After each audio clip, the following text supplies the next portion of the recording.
It's time now for a little fantasy friction, and we are joined by the first couple of fantasy football, April Shih and Owais Ahmed.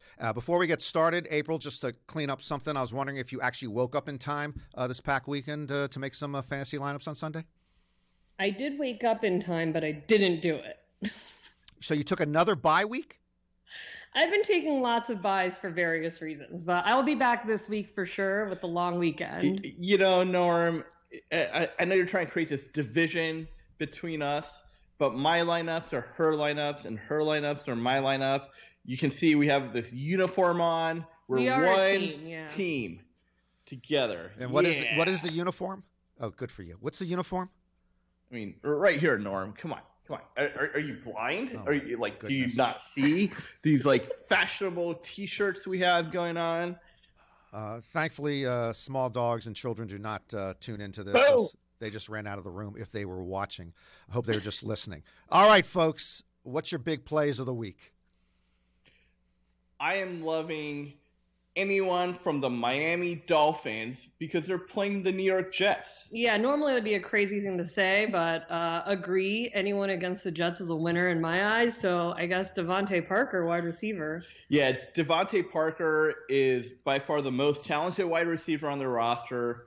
He's been getting a lot of targets from both Tua and Fitzpatrick, who, for those that don't know, Fitzpatrick played the end of the game last week because the coach said Fitzpatrick gave them the best chance to win. Well, and he actually drove them down they were down near their goal line. He drove them all the way down the field, so he threw an unfortunate interception to end the game.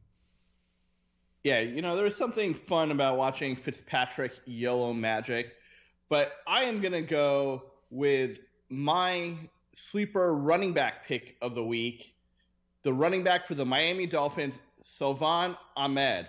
There will be Thanksgiving in the Ahmed household. There will be a celebration as Salvon Ahmed scores his first touchdown.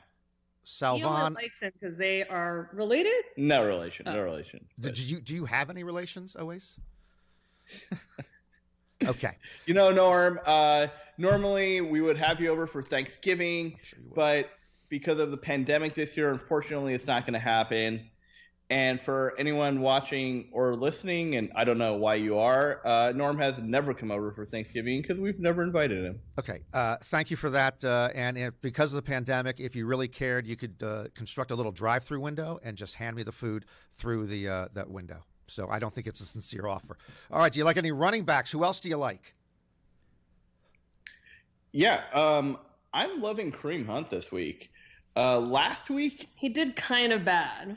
I will be real. So last week he was averaging, 0.8 rushing yards, so his price is down. And this is a week-to-week business. Everyone just looks at last week and chases last week's points. But the guy is really talented, and he gets a lot of touches and catches in the red zone, which means touchdowns, which means points. And he's playing the Jaguars, who stink.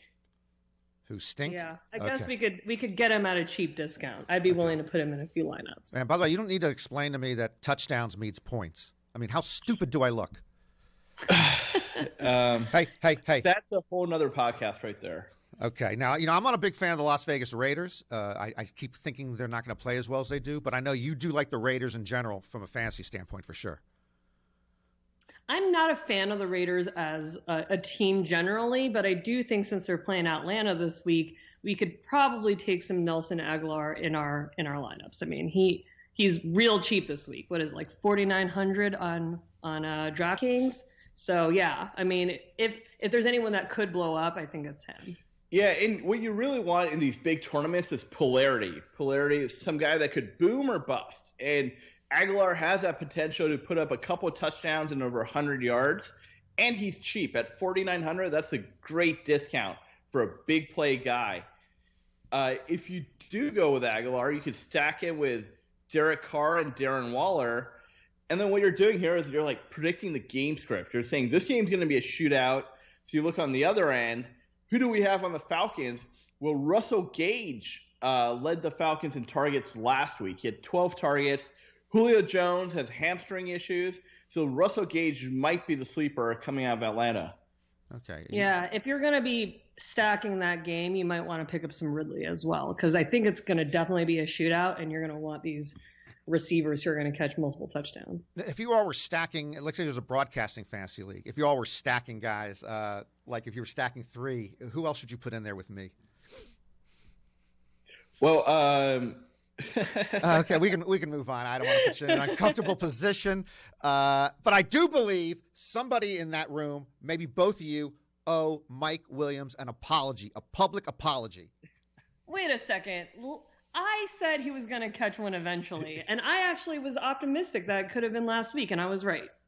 Actually, you did think it was going to be last week. Much like the Falcons-Raiders game, the Chargers-Bills game is also predicted to be a shootout.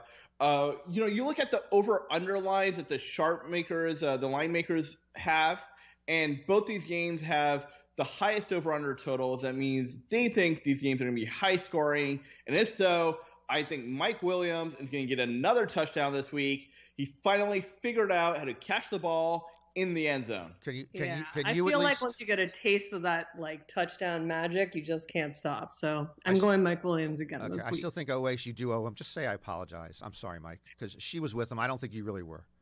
Can you apologize to him? Hey, you know what? I bet with him. He was in my lineup last week. All right. You're going to be betting Robert Woods this week. Apologize. You're going to have Robert Woods in that lineup.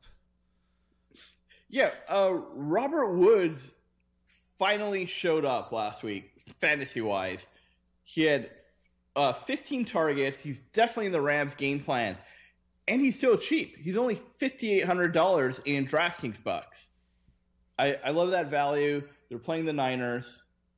Yeah, I mean, I don't know anything about Robert Woods, but I guess we could put him in a couple lineups at that price, whatever. And the thing to look at here is the Niners' offense stinks. I expect the Rams to have a lot of offensive possessions and Robert Woods to be their key guy in this game. Now, last week I thought you thought Jacoby Myers was a sleeper to pick, and you are sticking with Jacoby Myers this week? Yeah, Jacoby Myers hit the snooze button last week. He's still asleep. But I predict a comeback against this Cardinals defense. This Cardinals defense allows a lot of points to wide receivers. Yeah, the only downside here is that the Pats do not like to throw a lot of touchdowns. So it's a risk. It's going to be a risk that he might still be sleeping through Thanksgiving week. And touchdowns mean points, right? Touchdowns do mean points. And they just love running the ball with Cam Newton, which makes Cam Newton a pretty good pick this week as well. Okay, and finally, any defense you're going to be playing this week or thinking is a good play? Well, I think obviously the Dolphins. Yeah. I mean, they're playing the Jets. So. Anyone playing the Jets is how you really approach fantasy football. But the Dolphins are the most expensive defense of the week. So who's a good sneaky defense, April? Well, I think, Cincy without Burrow might be easy to play against, so I'm going to take the Giants. Yeah. Who's their backup? I don't even know. They're playing they announced today they're starting Brandon Allen off of the practice squad. So he's from the Brendan Allen family, which has really had a strong football background, all the way back to, I believe, the Spanish-American War. Well, he's probably going to throw some picks. So, New York Giants. And if you want to predict that game script, if the Giants defense is going to be crushing, they're going to be running the ball a lot.